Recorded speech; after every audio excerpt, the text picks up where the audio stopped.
Olá pessoal, estou aqui novamente para mais um vídeo no canal, certo?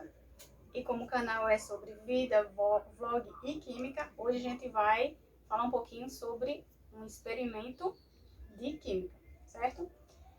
Então, hoje a gente vai conversar um pouquinho sobre funções inorgânicas. Geralmente eu costumo com a teoria, mas hoje eu resolvi fazer diferente e hoje a gente vai começar com um experimento prático, simples, com materiais alternativos que você tem em casa e que também, claro, teria em um laboratório de química. Mas a gente vai substituir todos esses materiais por materiais alternativos, que é o que a gente chama aquilo que a gente tem na nossa mão, que a gente tem ao nosso alcance, ok? Então, fica comigo e depois da vinheta a gente começa.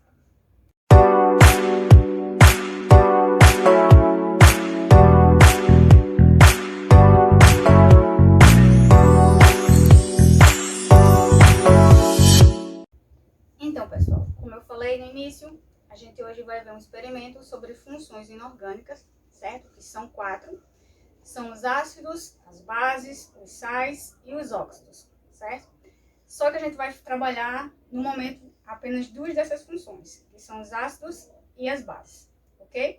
Dependendo da quantidade de likes do vídeo, de compartilhamentos, comentários, né, inscrições no canal, a gente pode continuar com vídeos mais com esse perfil, ok? Então, como eu falei, todos esses materiais aqui você vai encontrar em casa, você pode fazer em casa. O ideal é que seja com orientação de um adulto, um professor, um orientador, um tutor, enfim. Mas não oferece riscos, certo? Para a sua saúde. Então, eu vou apresentar aqui algumas vidrarias e vou dizer que o que é que ela poderia ser substituída, né? Em casa. E algumas já foram substituídas, certo?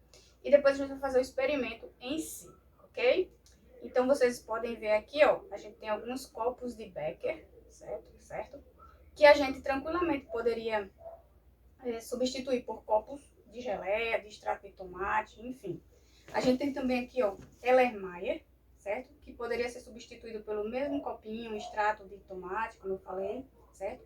Mas, para ficar uma coisa mais padronizada, eu resolvi utilizar aqui os copos de Becker, certo? Mas nada impede de vocês utilizarem os copos que vocês têm em casa, ok? A gente tem aqui um funilzinho, ó, pequenininho, lembrando que ele também poderia ser de vidro e teria outros tamanhos, caso você necessite auxiliar para colocar o líquido de algum auxílio, ok? Eu estou utilizando aqui, ó, um pincelzinho sem as cerdas, certo?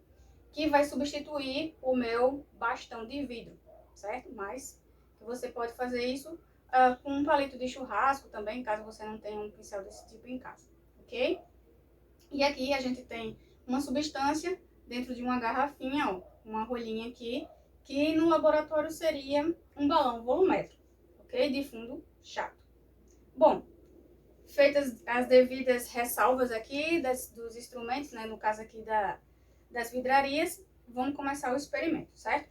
Então, a ideia é a seguinte: nós vamos descobrir quais dessas substâncias aqui são ácidas ou básicas, certo? E básicas. No caso aqui, a gente vai ter uma mistura de algumas aqui, tá? Então, olha só. A gente não vai precisar provar, não vai precisar cheirar, nada disso para descobrir, certo? No final, eu vou dizer quais são essas substâncias. Algumas estão um pouco diluídas, certo? É uma mistura aqui, né? Que vocês já estudaram, misturas. Algumas estão um pouco diluídas, mas isso não vai interferir no nosso experimento, porque ele não é um experimento, vamos dizer assim, quantitativo, certo?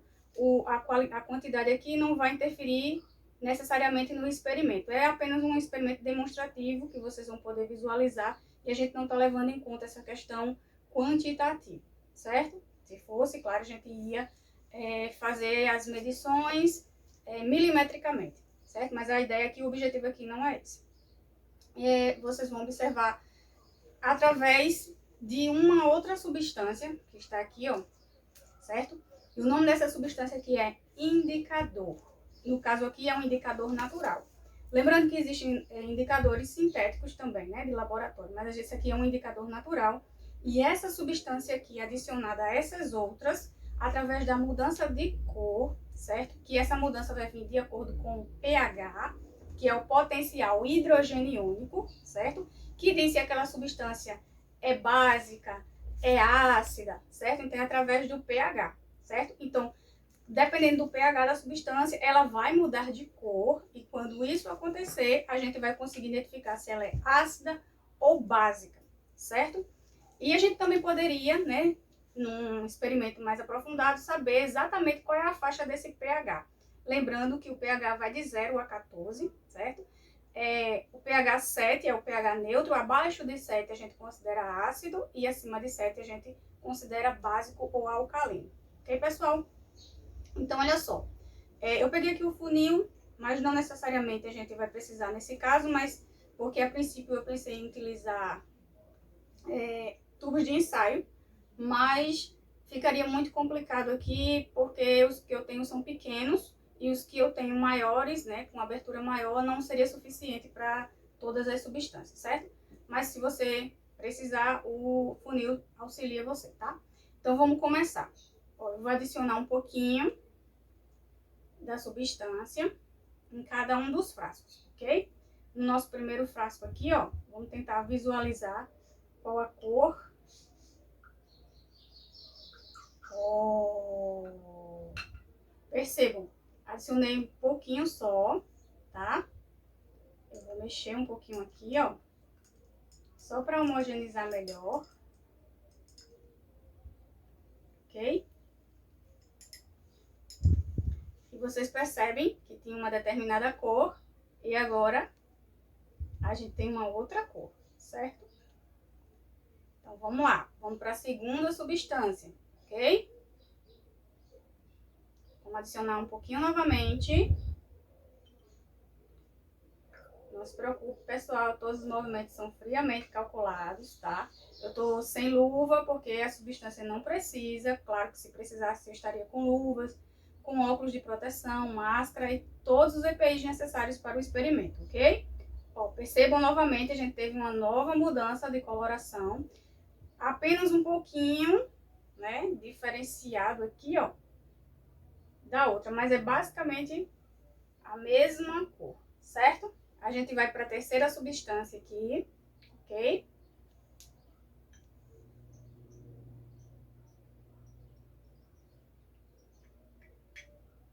E a gente percebe uma nova coloração, certo?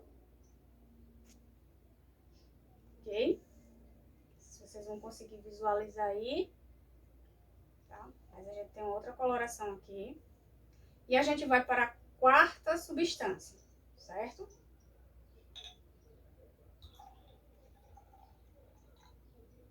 Olha aí, a gente tinha uma coloração.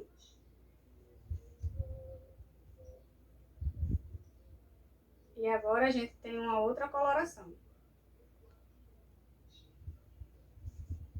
Certo? Qualquer coisa vocês retornam no vídeo, observam bem aí qual é a coloração que tinha anteriormente e a que a gente tem agora, ok? E a gente vai para o último, a última substância, o último frasquinho aqui, certo? O melermar. Último melermar. Ok. Mais uma mudança de cor, certo? Percebam que são cores parecidas, os tons apenas um pouco mais, vamos dizer, mais diluídos, outros mais concentrados, certo? Então, olha só. A gente tem uma pequena escala aqui de cores, certo? Que vocês podem observar. E agora a gente vai descobrir quais são essas substâncias, quais são as ácidas, quais são as básicas e que substância é essa. São essas, no caso, né? Então, olha só, pessoal. Vou começar pelo indicador, certo? O indicador é aquela substância que vai ter, vamos dizer assim, o poder, né, de fazer a substância que ele está entrando em contato mudar de cor de acordo com o pH que tem no meio, certo? Da mistura. Então, esse indicador aqui é um indicador natural. Lembrando, como eu falei, existem também indicadores sintéticos, que vocês vão ver posteriormente nas aulas. Isso aqui é simplesmente o caldo de feijão preto. Então, estudos mostram, certo? Pesquisas mostram que o caldo de feijão preto é um ótimo indicador ácido-base. Então, eu posso utilizá-lo para conseguir identificar substâncias ácidas ou básicas, ok? Então, é o caldo de feijão preto, aquele feijão preto delicioso da nossa feijoada, certo? Então, tudo certo aqui, né? A primeira substância que a gente entrou, né, colocou em contato com o indicador natural, percebam que ficou vermelho, né? Um vermelho quase rosa e tal, mas mais para vermelho, ok? Então, isso aqui era o suco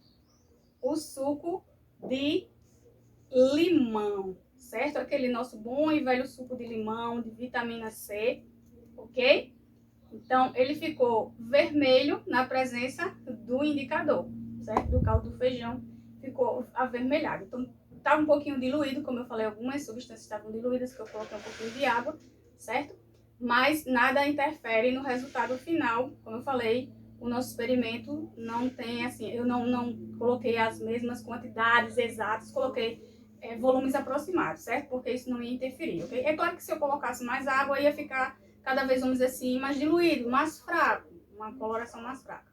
Mas isso não interferir no que a gente tem aqui para mostrar, ok? Então aqui suco de limão, poderia funcionar com outras substâncias também, certo? Aqui nós temos um pouquinho mais diluído, mais fraco, mas também continua sendo vermelho, certo? Percebam. E aqui nós temos o ácido acético, que está presente em aproximadamente 4% no vinagre. Aquele vinagre que a gente usa para temperar a salada, ok? Então, ácido acético, vinagre aqui, tá? Então, perceba, as duas substâncias tiveram colorações semelhantes, ok? Nós temos a terceira substância, que foi a substância do meio, e essa substância tem uma coloração aproximada com a coloração aqui do indicador, certo? Por quê? Não, mas você vai dizer, não, professora, mas o indicador tá mais escuro, mais concentrado. Concordo, porque aqui tem mais substância, certo? E aqui tem menos porque a gente tem uma quantidade maior de água, ok? E eu coloquei pouco indicador. Mas se a gente continuasse adicionando, a gente ia ter uma proximidade cada vez maior dessa cor, ok? Porque essa substância aqui simplesmente é água, tá? E nós temos a quarta substância aqui, certo? Essa substância aqui teve uma coloração diferenciada das outras aqui, certo? Por quê? Essa substância aqui que nós temos é o creme dental diluído em água. Então, perceba que ela adquiriu uma coloração um pouco mais puxada para o verde, ok? E nós temos a última substância, que talvez essa aqui vocês tenham matado a charada antes, porque tem um spoiler aqui que dá para perceber o que poderia ser essa substância, certo? Devido às bolinhas aqui, ó. Então, essa substância aqui, né, essa solução, no caso, essa mistura aqui, é água e sabão em pó, certo? Então, quando adicionou aqui o indicador, a gente teve uma mudança de coloração novamente, aproximada, né, próxima, parecida com essa outra aqui, certo? Ó, são parecidas, são os tons que mudam um pouco, mas ambas estão tendendo ao verde, certo? Então, vamos lá. Essas duas substâncias tenderam ao verde, essas duas substâncias tenderam ao vermelho, e essa aqui teve a coloração bem próxima do próprio indicador, certo? Então, olha só, o que é que a gente pode perceber aqui? Se essas duas tiveram a mesma coloração, colorações aproximadas, a diferença é apenas a questão da diluição, certo? Na mistura, a gente pode dizer que essas duas substâncias aqui devem ser, né, pertencentes à mesma função inorgânica, certo? Eu falei que essa daqui era o suco de limão e falei que essa daqui era o ácido acético, no caso, o vinagre, certo? Então, o que é que a gente pode perceber?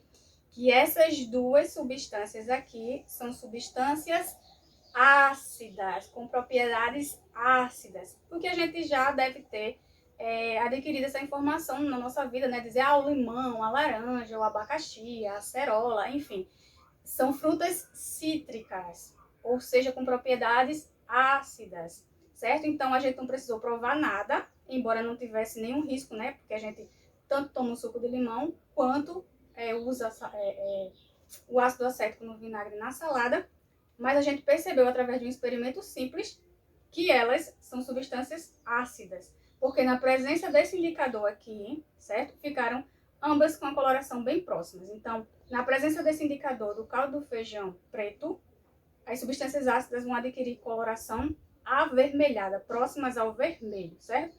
Isso significa que esse pH deve estar abaixo de 7, ok? A substância do meio, que teve uma coloração bem parecida, que eu falei que era água, o pH dela, teoricamente, o pH da água tem que estar em torno de 7. Então, não houve mudança de coloração. Por quê? Não houve mudança, no que eu digo no sentido de que não ficou nem vermelha, nem verde. Porque a água não é para mudar o pH, certo? Então, o indicador mostrou apenas a sua própria coloração, porque, teoricamente, o pH aqui não pode ser alterado. O pH da água, ele tem que estar em torno de 7, certo? Já a quarta substância adquiriu uma coloração esverdeada, que foi o nosso creme dental misturado, certo? Então, teve uma coloração um pouco esverdeada aqui, demonstrando assim, através desse experimento, que substâncias básicas ou alcalinas, percebam, o creme dental tem propriedades mais alcalinas, mais básicas. Então, na presença desse indicador, caldo de feijão preto, vai ter a tendência a ficar esverdeado, puxar para o verde, certo? A coloração. Assim como também aconteceu com o nosso sabão em pó, certo? A nossa mistura de sabão em pó, também esverdeada, um pouco diferente, certo? Pela questão da quantidade de substâncias colocadas, mas também coloração verde, ok? Então, a gente pode perceber que as substâncias básicas ou alcalinas, na presença do indicador, que no caso aqui foi o nosso caldo de feijão preto, a gente vai ter colorações verdes. A gente montou aqui uma mini escalazinha de pH, certo? Lembrando que aqui, ó, substâncias ácidas na presença desse pH ficaram avermelhadas. A água não teve alteração significativa, que não é para ter realmente, né? Lembrando que essa água aqui não foi água destilada nem deionizada, foi água da torneira normal, certo? E também não foi água mineral. E aqui o nosso creme dental e também nosso sabão em pó, certo? Ficaram com tons parecidos esverdeados. Então, a gente descobriu, através desse experimento simples, pessoal, que na presença desse indicador, lembrando que não só existe esse, nem natural, nem também sintético, a gente conseguiu identificar substâncias simples do nosso dia a dia, certo? Sem precisar tocar, sem precisar cheirar, sem precisar ingerir. O que seria um perigo caso esses ácidos aqui, né? Essas substâncias ácidas fossem ácidos industrializados, que a gente teria, por exemplo, o H2SO4, que é um ácido forte e, assim, perigoso, entre outros, tá? A água, nossa boa e velha água, e aqui creme dental e sabão em pó, certo? Mas poderiam ser outras bases, outras substâncias com propriedades básicas, como, por exemplo, o hidróxido de sódio, que é uma base também muito perigosa. Então, nada disso a gente precisaria nem tocar, nem cheirar, nem ingerir para descobrir se era um ácido ou uma base. Bom, pessoal, é isso. Eu espero que vocês tenham gostado do vídeo. Caso vocês tenham alguma sugestão, deixa aí nos comentários aí embaixo. Compartilha, deixa o like, certo? E deixa sugestões de outros vídeos, caso vocês gostem. E estamos aqui. Sempre que der, a gente vai postar algum vídeo novo. Não se esquece de ativar o sininho para receber todas as notificações, certo? Quando eu postar algum vídeo pro YouTube, notificar você. Porque às vezes isso não acontece porque as notificações não estão para todas, certo? Para todas as postagens. É isso aí, pessoal. Fiquem com Deus e até o nosso próximo vídeo.